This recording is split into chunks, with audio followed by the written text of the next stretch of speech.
고쳐주리라. 병약한 몸과 상처난 영혼, 지난날의 그 모든 아픔들도 능력의 손으로 다 고쳐주리라. 내 모든 약한 것을 고쳐주리라. 짓눌린 마음과 조각난 꿈들, 비바람에 파헤쳐진 삶의 자리도 사랑의 손으로 다 고쳐주리라.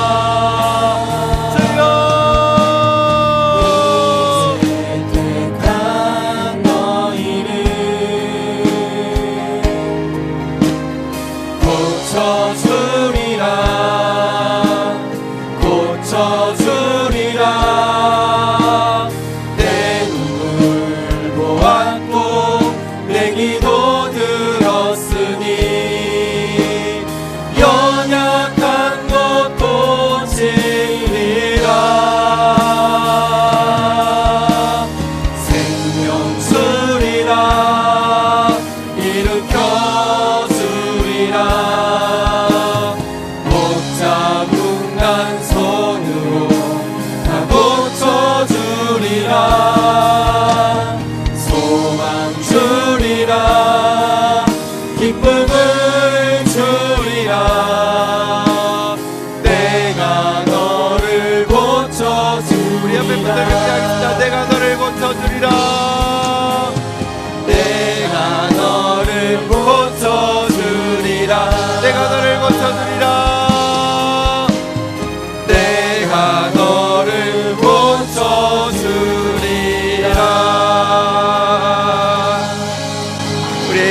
서로 격려하면서 앉겠습니다. 의의 열매가 가득할 것입니다.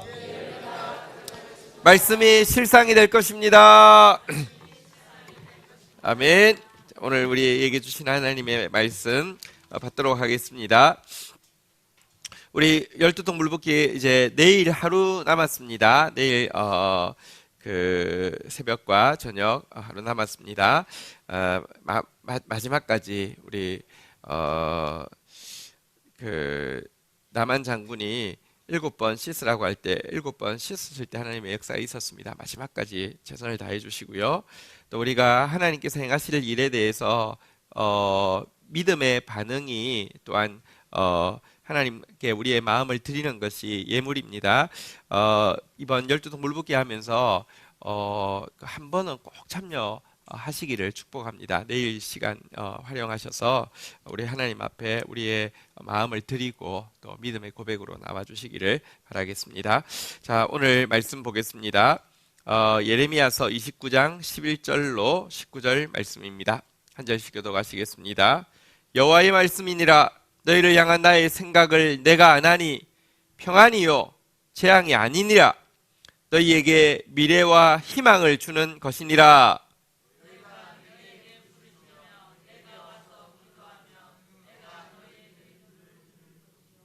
너희가 온 마음으로 나를 구하면 나를 찾을 것이요 나를 만나리라.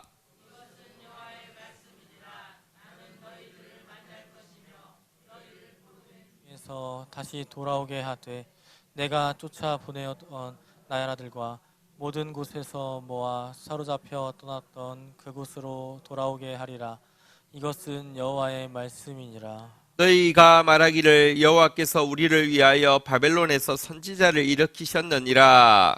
다윗이 왕자의 안과 이 성에 사는 모든 백성 곧 너희와 함께 포로되어 가지 아니한 너희 형제에게 여호와께서 이와 같이 말씀하셨느니라. 만군의 여호와께서 이와 같이 말씀하시되 보라 내가 칼과 기근과 전염병을 그들에게 보내어 그들에게 상하여 먹을 수 없는 몹쓸 무화과 같게 하겠고 내가 칼과 기근과 전염병으로 그들을 뒤따르게 하며 그들을 세계 여러 나라 가운데에 흩어 학대를 당하게 할 것이며 내가 그들을 쫓아낸 나라들 가운데에서 저주와 경악과 조소와 수모의 대상이 되게 하리라.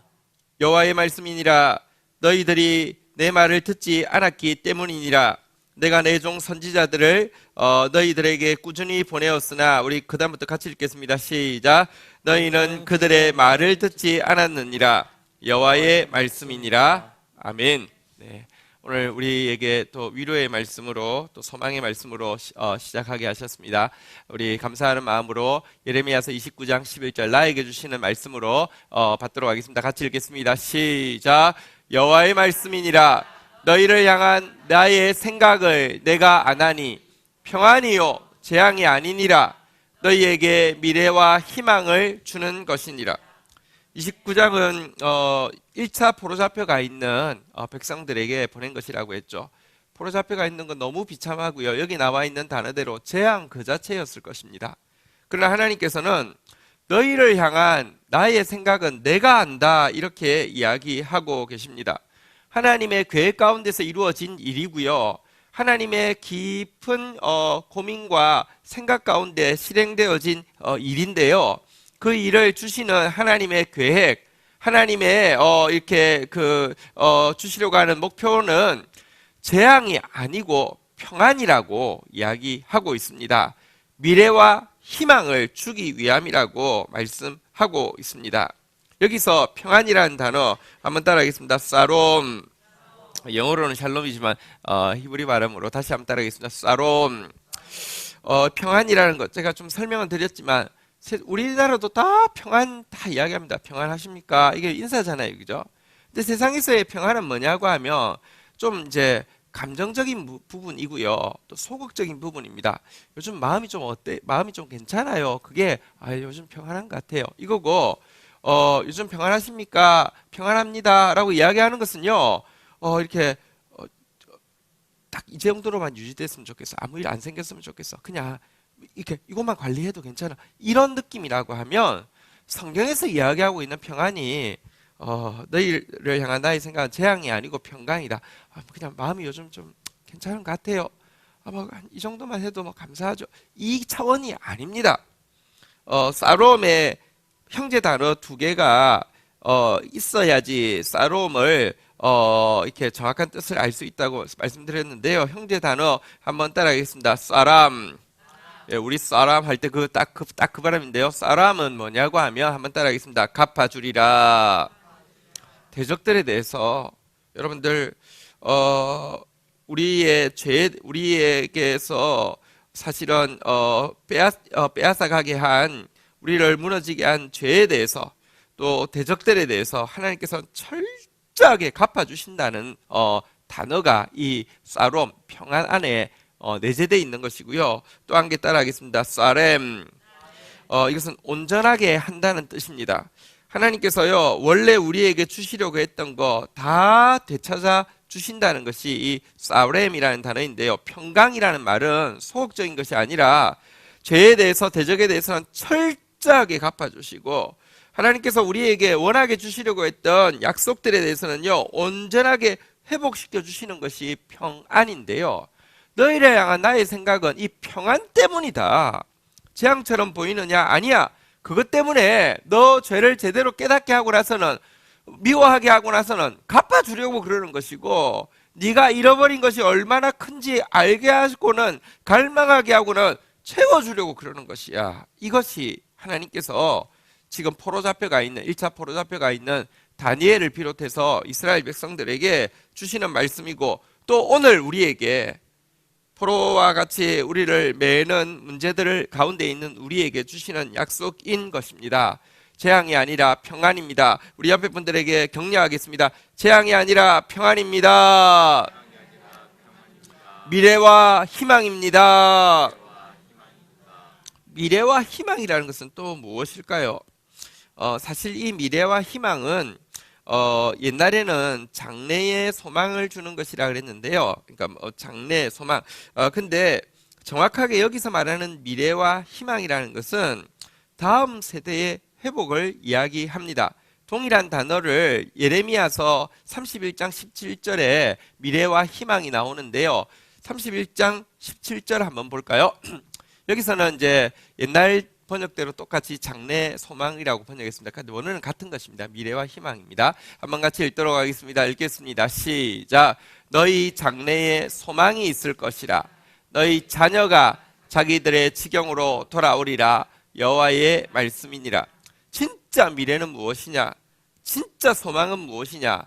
우리의 자녀가 하나님께서 워낙 주신 곳, 그들이 있어야 될 곳으로 되돌아오는 것, 다음 세대가 영적으로 회복되어지는 것을 미래와 희망이라고 이야기합니다. 나 하나 문제에서 벗어나는 정도에 만족하지 마십시오. 우리 교회는 특별히 다음 세대라는 특별한 이름을 허락하여 주셨습니다. 여러분들, 우리가 회복되어지는 거 작은 일이고요. 우리의 다음 세대가 회복되어지는 것, 그것이 미래와 희망인데요.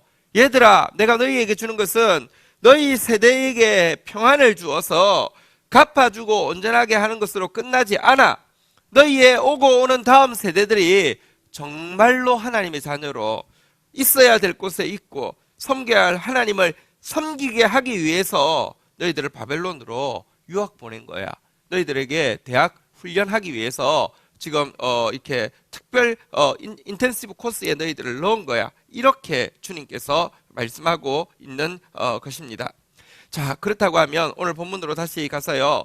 11절에서 약속한 바로 이 평안, 이 미래와 희망을 하나님은 주려고 하는데 이스라엘이 받기 위해서 포로가 잡혀가 있는 사람들이 무엇 해야 합니까? 12절, 13절에 한 가지를 부탁하고 있습니다. 교독하겠습니다. 너희가 내게 부르짖으며 내게 와서 기도하면 내가 너희들의 기도를 들을 것이요. 13절 읽겠습니다. 시작. 너희가 온 마음으로 나를 구하면 나를 찾을 것이요 나를 만나리라. 자, 이 평안, 이 미래, 이 희망을 자기 것 되게 하기 위해서 요구하시는 것은요. 12절에 보니까요. 한번 따라하겠습니다. 내게 부르짖으며 내게 기도하면, 내게 부르짖으라고, 내게 기도하라고 부탁하고 있습니다. 13절 한번 보실까요? 한번 따라하겠습니다. 온 마음으로 나를 구하면, 내게 부르짖으라, 내게 기도하라, 온 마음으로 나를 구하라. 한마디로 어쨌든 온 마음으로 기도하라는 것이죠. 온 마음을 다해서 간구하라는 것이죠. 이것이 너희에게 미래와 희망을, 이것이 너희에게 평안을 주려고 하는 나의 뜻을 성취한다라고 이야기하고 있습니다. 지금 우리에게 요구하시는 것은 온 마음 다하여서 부르짖는 것이라고 이야기하고 있는데요. 여러분, 온 마음 다하여서 부르짖는다는 것이 무엇이냐? 온 마음 다하여서 우리가 웬만하면 부르짖지 않습니다. 그래서 하나님께서 온 마음 다할 수밖에 없게, 마음이 나눠지지 않을 수밖에 없게, 또 여러분들이 잠잠하지 못하도록 부르짖을 수밖에 없게 하기 위해서 사실은요, 징계라는 하나님의 이렇게 거룩한 도구를 사용하십니다. 너무 마음이 잘 나누어지기 때문입니다. 너무 잠잠하기 때문입니다. 그런데요, 여기서 그러면 온 마음 다해서 부르짖는다는 것은 그러면 열심히 기도하라는 말인가? 조금 더 정확하게 온 마음을 다해서 부르짖는다는 게 무엇인지 좀 알려드리겠습니다. 사실 성경은요, 갑자기 된 일이 하나도 없습니다. 모세가 이스라엘 백성들을 출애굽하고 나서 이스라엘 2세대와 다시 한번 언약을 맺을 때 그들에게 예언한 말씀에 보면 너희들이 가나안 땅 들어가고 나서도 하나님 버릴 거야. 그래서 너희들이 포로 잡혀 갈 거야. 그런데 포로 잡혀 가서 온 마음을 다하여서 하나님 앞에 부르짖으며 너희들이 회복되고 돌아올 거야 라는 예언을요, 예레미야가 지금 하고 있는 이야기를 똑같이 했는데, 거기 보면 이 온 마음을 다한다는 게 구체적으로 무엇인지 조금 더 자세히 설명되어 있습니다. 신명기 4장 29절 보시면요, 29절 30절 교독하도록 하겠습니다. 그러나 내가 거기서 내 하나님 여호와를 찾게 되리니 만일 마음을 다하고 뜻을 다하여 그를 찾으면 만나리라. 30절 같이 읽겠습니다. 시작. 이 모든 일이 내게 임하여 환난을 당하다가 끝날에 내가 내 하나님 여호와께로 돌아와서 그의 말씀을 청종하리니. 자, 여기 보면 온 마음을 다하여 부르짖는다는 게 구체적으로 어떻게 하는 것이며 그 결과가 어떻게 되는 것인지 잘 보여주고 있는데요. 29절에 보니까요, 여기 온 마음을 다한다는 말이 어떤 뜻이냐 한번 따라하겠습니다. 마음을 다하고 뜻을 다하여.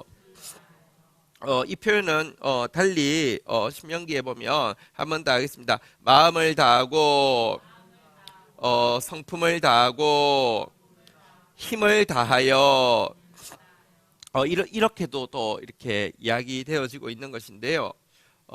마음을 다한다는 게, 그것은 with your mind라는 표현은 지성을 다한다는 뜻입니다. 성품을 다한다는 것은 with your heart라고 되어 있는데요, 감성을 다한다는 것입니다. 그 힘을 다한다는 것은 의지를 다한다는 것이죠. 너의 지성을 다하여, 너의 감정을 다하여, 너의 의지를 다하여. 여러분들, 우리가 기도 열심히 하며 온 마음을 다한 것이냐? 아닙니다. 감정으로만 막 매달리는 거, 그거 온 마음 다한 것 아닙니다. 혹은 여러분들, 의지만 다해서 막 하는 거, 그것도 온 마음 다한 것 아닙니다. 의지는 다하는데 지성, 하나님의 뜻에 대해서 알지 못하고 의지 다하는 거 기도도 아니고요. 감정적으로 막 뜨거운데 여러분들 실제로는 아무것도 행동하지 않는 것도 온 마음 다하는 거 아니고요. 지정의를 다한 상태, 하나님의 뜻을 알고 그 뜻 앞에서 위배된 것에 대해서 감정적으로 아파하고 그 뜻을 너무너무 이제 사랑하게 되어지고, 그리고 그것에 대해서 온 의지를 다하는 상태를 이 온 마음을 다하는 것이라고 이야기를 하는 것입니다. 지정의가 함께 가야 합니다. 그리고 지정의가 함께 가서 그를 구하면요, 여러분들 구체적으로 그를 만난다는 것은 찾으면 만난다고 되어 있잖아요, 그죠? 오늘 본문에도 보면 한번 따라하겠습니다. 나를 만나리라. 근데 찾으면 만난다고 했는데 이 온 마음을 다한 것의 결과가 무엇일까요? 30절에 보니까요, 한번 따라하겠습니다. 말씀을 청종하리니. 온 마음 다한 결과는요, 하나님의 말씀을 진실로 듣게 되고 진실로 받게 되고 진실로 하게 되는, 청정하게 되는 것으로 나타난다고 이야기하는 것입니다. 여러분, 지금까지 이스라엘 백성들이 왜 바벨론에 포로 잡혀오게 되었느냐? 말씀 없는 피상적인 신앙생활 하고 있었습니다. 말씀 없는 의식 종교로서 제사 드리고 있었습니다. 그런데 내가 너희들을 바벨론으로 보낸 것은 이제 말씀 없는 피상적인 종교생활 말고, 말씀 없는 의식 종교로서의 제사 행위 말고, 말씀 가지고 말씀 앞에서 지정의를 다해서 반응하는 신앙생활 하게 하기 위해서 보낸 것이고, 바로 이것이 회복되어지는 것이 온 마음을 다해서 부르짖게 하는 부르짖는 그 내용이라고 이야기를 하고 있는 것입니다. 여러분들, 사실은 온 마음을 가지지 못하게 한 죄악에 대해서 회개하게 하기 위한 것이 바벨론 연단이었고요. 온 마음을 가지게 된 가장 현저한 증거는 주의 말씀을 발하게 되는 것이라고 성경은 이야기하고 있습니다. 시편 130편에 보면요, 온 마음을 다해서 부르짖는 한 시인의 고백이 나옵니다. 1절 2절에 보면 온 마음을 다해 부르짖습니다. 교독하겠습니다. 여호와여, 내가 깊은 곳에서 주께 부르짖었나이다. 2절 읽겠습니다. 시작. 위여 내 소리를 들으시며 나의 부르짖는 소리에 귀를 기울이소서. 그는 지금 부르짖고 있습니다. 깊은 곳에서 부르짖었다고, 나의 부르짖는 소리에 귀를 기울여 달라고 하는데요, 부르짖는데 그가 진짜 온 마음을 다한 부르짖음이었다는 것이 그 다음에 나타나는데, 부르짖음에서 구하는 첫 번째는 용서입니다. 3절 4절 한번 보시겠습니다. 여호와여, 주께서 죄악을 지켜보실진데 주여 누가 서리이까. 4절 읽겠습니다. 시작. 그러나 사유하심이 주께 있음은 주를 경외하게 하심이니이다. 부르짖는데 자꾸 내 원하는 뜻 이루어 달라고 하면 그게 무당 앞에 나가는 거하고 뭐가 다릅니까? 하나님은 우리가 구하기 전에 좋은 거 더 무엇이 필요한 것도 아시고 더 좋은 거 주시려고 하는데, 문제는 우리 죄가 그것을 임하는 것을 막았단 말입니다. 부르짖을 때 첫 번째 해야 될 것은요, 하나님의 사유하심, 용서가 첫 번째 목표가 되어야 되고요. 그런데 용서만으로는요 평안이 이루어지는 게 아닙니다. 용서받으면 마음이 좀 평안해지지만 그것으로 하나님은 평안 주셨다고 이야기하지 않습니다. 아까도 이야기했지만 샬롬은요, 다시 한번 따라하겠습니다. 갚아주리라. 죄악에 대해서 갚아주고 나서는요 온전하게 하는 것이 있어야 합니다. 그는 부르짖으면서 용서를 구하고 나서는요 5절 6절에 보면, 여러분, 그리고 나서는 용서받은 그가 무엇을 구하고 있습니까?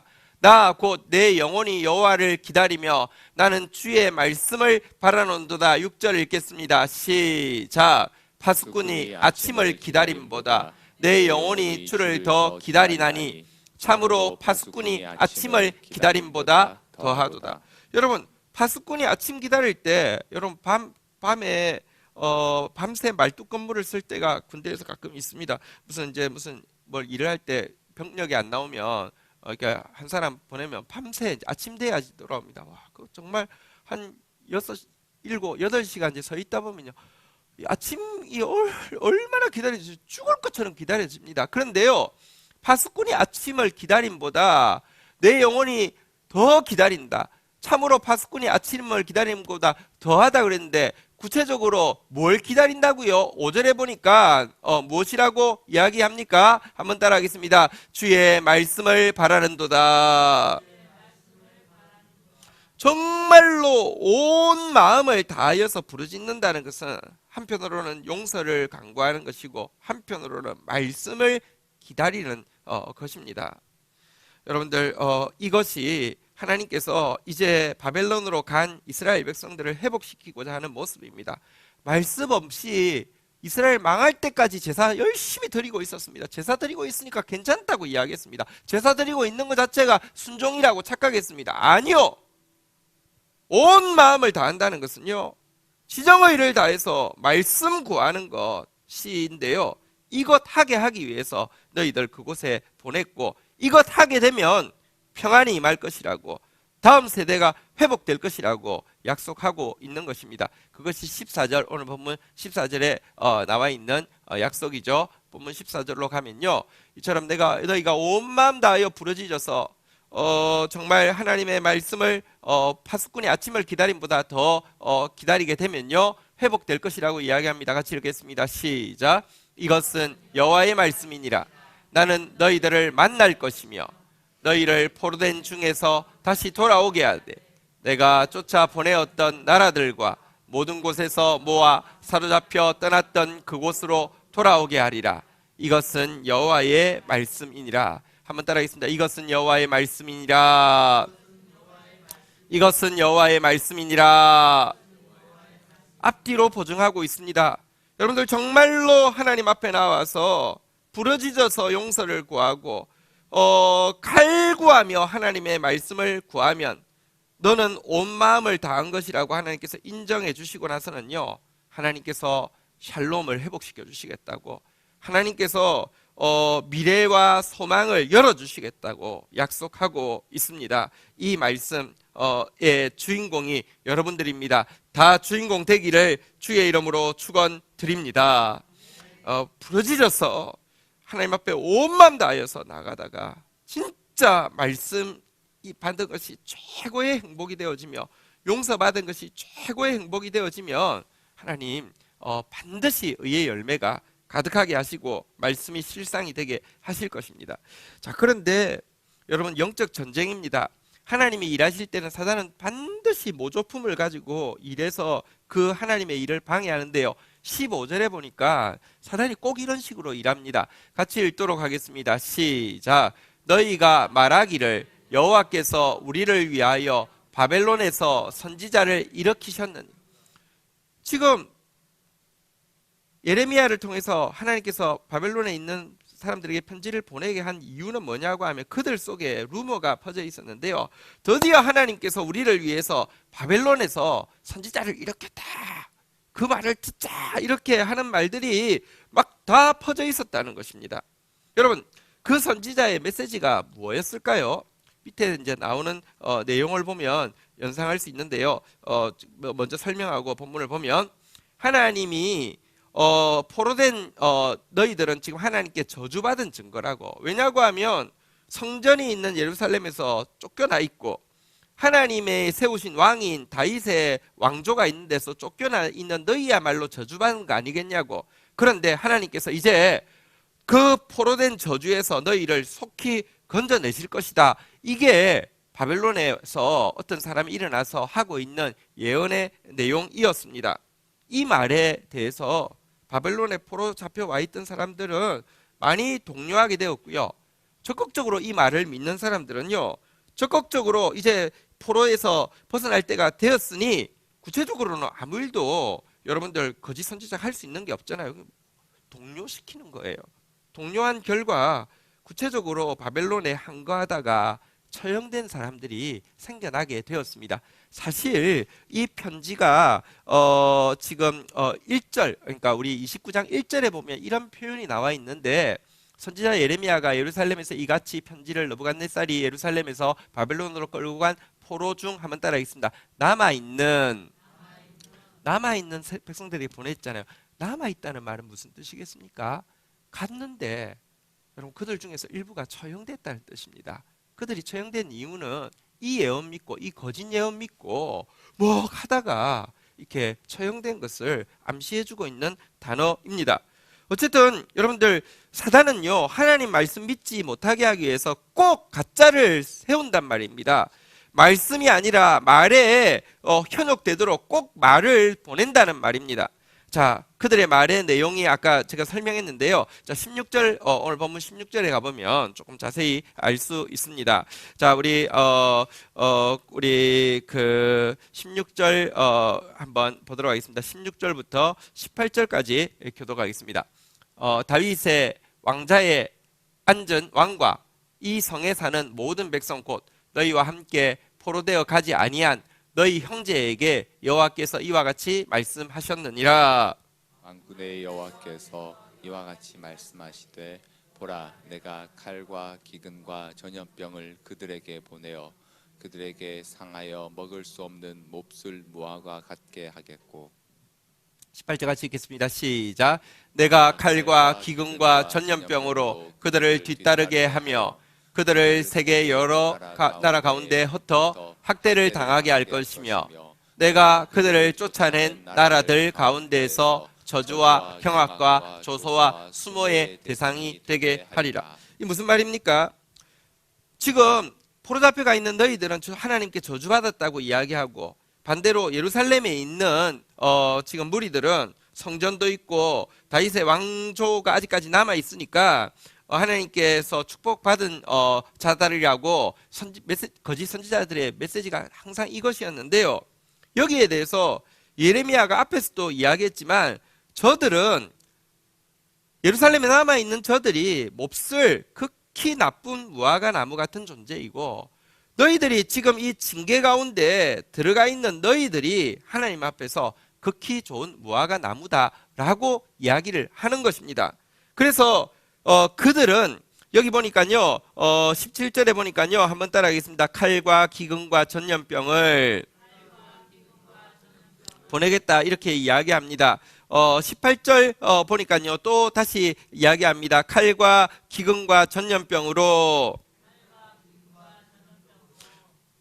극히 나쁜 몹쓸 무화과 나무 같은 그들에게 칼과 기근과 전염병을 보낼 것인데, 그래서 망할 것이고, 망하고 나서는 온 세계에 흩어질 것인데, 흩어진 곳에서 학대를 당할 뿐 아니라 저주와 경악과 조소와 수모의 대상이 되게 할 것이라고 하면서 절대 그들이 축복받은 게 아니라고, 너희가 축복받은 거라고 이야기를 하고 있습니다. 앞에서 극히 나쁜 무화과와 극히 좋은 무화과 광주리를 본 환상에서 왜 포로 잡혀간 그들이 극히 좋은 무화과 나무라고 이야기합니까? 예레미야 24장 7절에 보면 이렇게 하나님께서 설명하고 있습니다. 같이 읽겠습니다. 시작. 내가 여호와인 줄 아는 마음을 그들에게 주어서 그들이 전심으로 내게 돌아오게 하리니 그들은 내 백성이 되겠고 나는 그들의 하나님이 되리라. 여러분, 징계하는 마음에 징계하는 하나님 앞에서 징계를 달게 받아들이고 포로 잡혀간 그들에게는요, 한번 따라하겠습니다. 내가 여호와인 줄 아는 마음. 여러분, 참으로 하나님 앞에 징계를 달게 받은 사람만이 죄가 얼마나 무서운 것인지도 알지만 하나님의 용서가 얼마나 보배로운 줄도 알게 되고요, 하나님을 경외하게 됩니다. 이것이 내가 여호와인 줄 아는 마음입니다. 여러분, 포로 잡혀간 그들이 왜 극히 좋은 무화과 나무가 됩니까? 한번 따라하겠습니다. 전심으로. 오늘 본문에서는 온 마음이라고 표현했는데요, 온 마음을 가지게 되니까. 또 한 가지 한번 따라하겠습니다. 그들은 내 백성이 되겠고 나는 그들의 하나님이 되리라. 성경에서 이 표현이 나오면 이 표현 자체가 모든 언약의 표제입니다. 그러니까 모든 언약을 이루어 주겠다는 것입니다.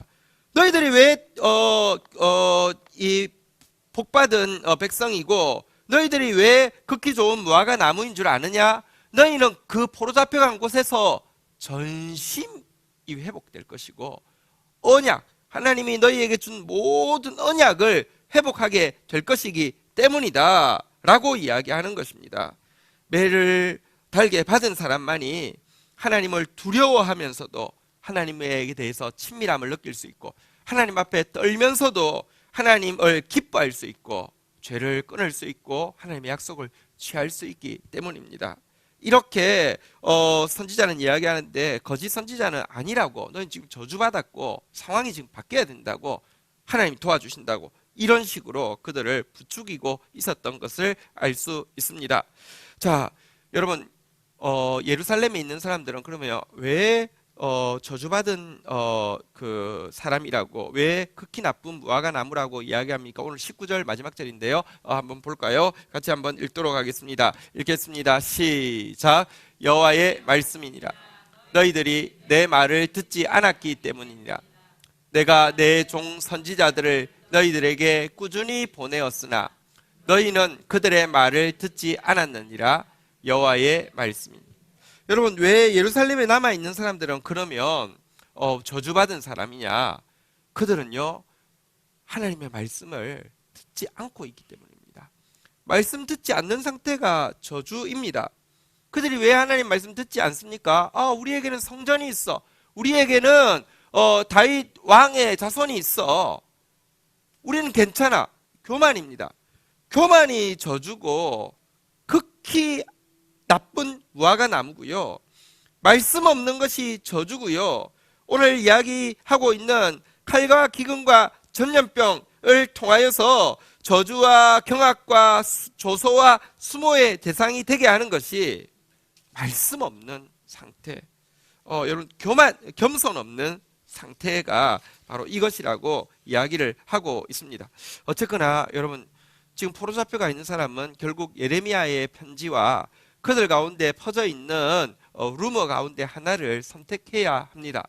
하나님의 말씀대로 이곳이 평안, 샬롬을 회복시키기 위한, 미래와 희망, 다음 세대를 회복시키기 위한 하나님의 학교인 줄 알고 전심을 회복하여서 진짜 지정의 다해서 하나님 앞에 서다가 말씀 회복할 것인지, 아니면 나는 괜찮은데 상황이 지금 잘못됐으니, 사람이 잘못됐으니 상황과 사람을 하나님 바꿔주실 거라는 이 헛된 기대에 붙잡혀 가지고요, 이렇게 어리석게 교만하게 행동할 것인지 말씀 없이 행동할 것인지 선택해야 하는데요. 여러분, 우리 인생에도 계속 참된 말씀이 오면 거짓 말씀이 또한 와서 우리를 혼란스럽게 합니다. 참된 말씀과 거짓 말씀을 어떻게 분별할 수 있을까요? 이것 역시 굉장히 중요한 주제죠.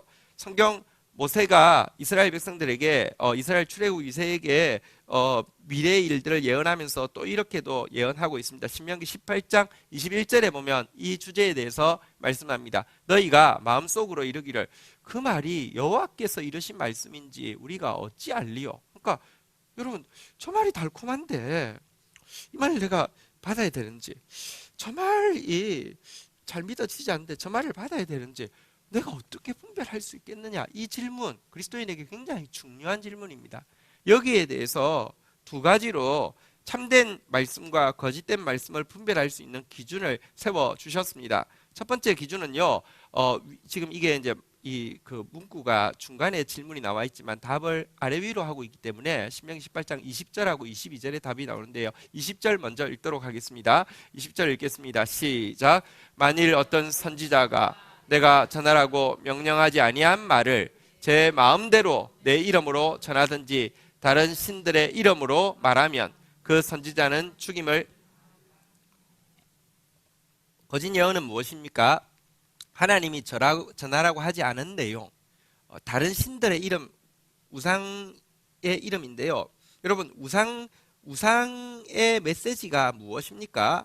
우상의 메시지는요, 세상의 메시지는요, 정확합니다. 권력, 탐욕, 쾌락, 이것이 다입니다. 여러분들, 겉으로 하나님의 이름을 차용할 수는 있지만 하나님이 전하라고 하신, 명령하신 메시지가 아닌 것. 성경은요, 계속해서 섬김을, 나눔을, 거룩을 이야기하고 있는데요. 힘을, 돈을, 성을 부추기는 이야기, 권력, 탐욕, 쾌락을 추구하게 하는 이야기, 그리고 하나님은 계속 끊임없이 나의 멍에는 온유와 겸손이라고 이야기하는데요. 넌 교만해도 돼 라고 교만을 부추기는 메시지는, 이것은 전부 거짓 메시지입니다. 이것은 전부 거짓말입니다. 메시지 자체를 통하여서 여러분들, 그게 이루어지느냐 이루어지지 않느냐는 중요하지 않습니다. 성경에 보면 사단이 할 수만 있으면 택한 자라도 미혹하기 위하여서 표적과 기사를 통하여서 그 말이 이루어지게 할 것이라고 이야기했습니다. 이루어지느냐 안 이루어지느냐가 중요한 게 아니라 메시지가 성경의 메시지이냐 우상의 메시지이냐, 이게 중요하다고 이야기합니다. 권력을 부추기고 탐욕을 부추기고 쾌락을 부추기는 것은 절대 하나님의 말씀이 아니고요, 무조건 배척해야 합니다. 두 번째, 또 한 가지 우리가 하나님의 말씀인지 확인할 수 있는 방법으로 22절에서 이렇게 설명하고 있습니다. 22절로 넘어가겠습니다. 같이 한번 읽도록 하겠습니다. 읽겠습니다. 시작. 만일 선지자가 있어 여호와의 이름으로 말한 것에 증언도 없고 성취함도 없으면 이는 여호와께서 말씀하신 것이 아니요 그 선지자가 제 마음대로 말한 것이니 너는 그를 두려워하지 말라. 두 번째, 진짜 참된 선지자가 하나님의 말씀을 전한 것이 맞다고 하면 또 증거가 있어야 되는데요. 한번 따라하겠습니다. 증험, 성취함. 증험과 성취함이 반드시 뒤따르게 되고, 이것을 통해서 그가 진짜 하나님이 보낸 하나님의 종이 맞는지, 여러분 한번 보십시오. 하나님의 말씀이 맞아도 하나님의 사람이 아니면 하나님의 일이 이루어지지 않습니다. 게하시를 수넴 여인의 아들을 살리라고 보냈습니다. 아들이 살아나는 것이 하나님의 뜻이죠. 그렇지만 게하시를 통해서 일하지 않았습니다. 엘리사가 갔을 때 그 일이 일어났습니다. 여러분, 그 바울 시대에 바울이 예수의 이름으로 일할 때마다 너무 놀라운 일들이 일어나니까 마수라는 어떤 유대인들이요, 시험 삼아 귀신 들린 사람을 보면 이렇게 했습니다. 내가 바울이 전하는 예수의 이름을 의지하여 너희에게 명하노니 나오라, 이렇게 이야기했습니다. 어떻게 되었습니까? 귀신이 이렇게 대꾸했습니다. 내가 예수도 알고 바울도 알거니와 너희는 누구냐 하고 그한테 확 뒤집어 씌워지는 이런 일이 있었습니다. 바른 메시지라도 바른 종이 전해야지 효험과 증험과 성취함이 있고요. 또 바른 메시지라야지 증험과 성취함이 있다고 이야기합니다. 어쨌든 여러분들, 저는 하나님의 말씀을 전하는 사람입니다. 내가 하나님께서 보내시는 사람으로서, 인정받는 사람으로 서기 위해서, 나를 산 제물로 드리기 위해서 더 몸부림쳐야 합니다. 그리고 내가 정말로 하나님께서 주신 말씀을 전했다고 하면 그 일에는 반드시 증험과 성취함이 있어야 합니다. 바울은 이렇게 외치고 있습니다. 사도행전 27장 25절에 보면요, 유로굴라가 올라와서 배가 파선하게 되었습니다. 다 죽게 되었습니다. 소망이 없었습니다. 그런데 바울이 이야기합니다. 이 배에 있는 사람 중에서 한 명의 생명도 잃지 않을 것이라고 이야기하면서 안심하라라고 이야기합니다. 그러면서요, 사도행전 27장 25절에 이렇게 외치고 있습니다. 같이 한번 읽도록 하겠습니다. 읽겠습니다. 시작. 그러므로 여러분이여 안심하라. 나는 내게 말씀하신 그대로 되리라고 하나님을 믿노라. 우리 한번 고백하겠습니다. 나는 내게 말씀하신 그대로 되리라고 하나님을 믿노라. 말씀하신 그대로 되리라고 하나님을 믿노라. 그리고 이 믿음대로 여러분 배는 완전히 파산되어 가지고요, 다 조각났지만 한 사람도 죽지 않고 살게 되었습니다. 이 일이 반드시 있어야 합니다. 그런데 한 가지 증험과 성취함이 있을 것인데요, 성경은 또 한 가지 참된 선지자의 표지로 증험과 성취함이 있을 것인데 한 가지가 동반된다고 약속하고 있습니다. 또 경계하고 있습니다. 야고보서 5장 10절에 보면요, 이렇게 말씀하고 있습니다. 같이 한번 읽도록 하겠습니다. 야고보서 5장 10절 같이 읽겠습니다. 시작. 형제들아, 주의 이름으로 말한 선지자들을 고난과 오래 참음의 본으로 삼으라. 보십시오. 선지자가 말하면, 참된 선지자가 말하면 반드시 증험이 있습니다. 반드시 성취함이 있습니다. 그런데요, 웬 고난입니까? 웬 오래 참음입니까? 예, 반드시 정험도 있고 반드시 성취함도 있는데, 예레미야가 70년 후에 돌아온다고 그랬습니다. 그대로 되었습니다. 예레미야가 망할 것이라고 그랬습니다. 무너지고 파괴하고 파멸되고 뽑을 것이라고 했습니다. 그대로 되었습니다. 그런데요, 정말 오래 참아야만 했습니다. 정말 많은 고난을 받았습니다. 하나님은요, 우리에게 무슨 자판기가 아닙니다. 사단은 악한 자에게 표적과 기사를 액세서리처럼 주어서 쉽게 또 주고요, 그래서요 멸망하게 하지만, 하나님은 의로운 자에게 증언과 성취함을 주시되 열매처럼 주시는 것이기 때문에요, 고난과 오래 참음이 반드시 필요하다는 것입니다. 더 고난과 오래 참음으로 하나님의 말씀이 증언과 성취함이 있을 때까지 포기하지 아니하며, 나는 내게 주신 말씀, 하나님의 말씀이 그대로 되리라고 하나님을 믿노라고 고백하던 바울의 모습으로 서기 위해서 몸부림치겠습니다. 어쨌든 여러분, 말씀 없는 신앙은 저주입니다. 교만한 신앙은 저주입니다. 거짓 말씀을 선택하는 것은 가장 어리석은 것입니다. 하나님의 말씀을 선택하는 것은 재앙한 가운데 있다 할지라도 정말로 평강이고 정말로 미래와 희망입니다. 우리 다 함께 자리에서 일어서시겠습니다. 우리 하나님 앞에, 이 말씀 앞에서 또 반응하면서 고백하며 나가겠습니다.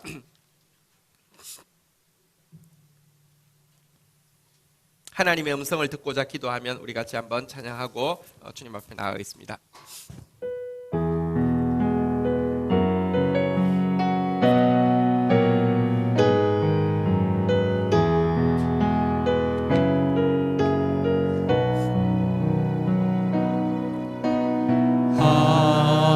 하나님의 음성을 듣고자 기도하면 귀를 기울이시고 내 기도를 들어주신다네. 하나님, 온 마음의 사람 되게 하소서. 하나님 말씀 청도하는 사람 되어지게 하소서. 수렁에서 끌어주시고 나의 발을 반석 위에 세우시사 나를 튼튼히 하나님 나로 평안을 노래하는 사람 되어지게 하여 주옵소서. 미래와 희망을 노래하는 사람 되어지게 하여 주옵소서.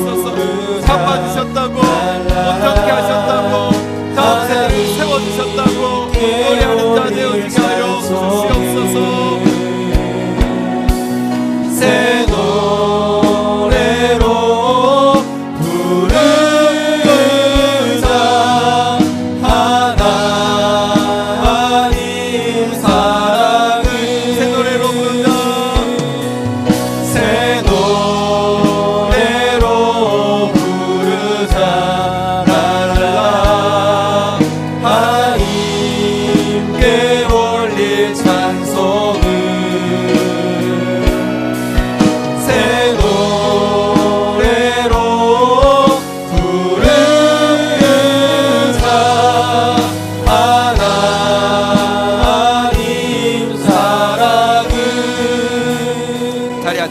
기도합니다. 오늘 주신 약속의 말씀 붙잡고 오늘 우리에게 요구하시는 온 마음으로 부르짖으라고 하시는 주님 말씀 앞에 반응하며 나아가다가 정말로 하나님 앞에서 진짜 말씀의 사람으로 거듭나는 저희들 되게 해달라고, 평안과 미래와 희망을 열매로 보는 저희들 되게 해달라고 우리 같이 한번 주의 이름 전심 다하여서 부르짖겠습니다. 3번 주의 이름 크게 부르짖겠습니다.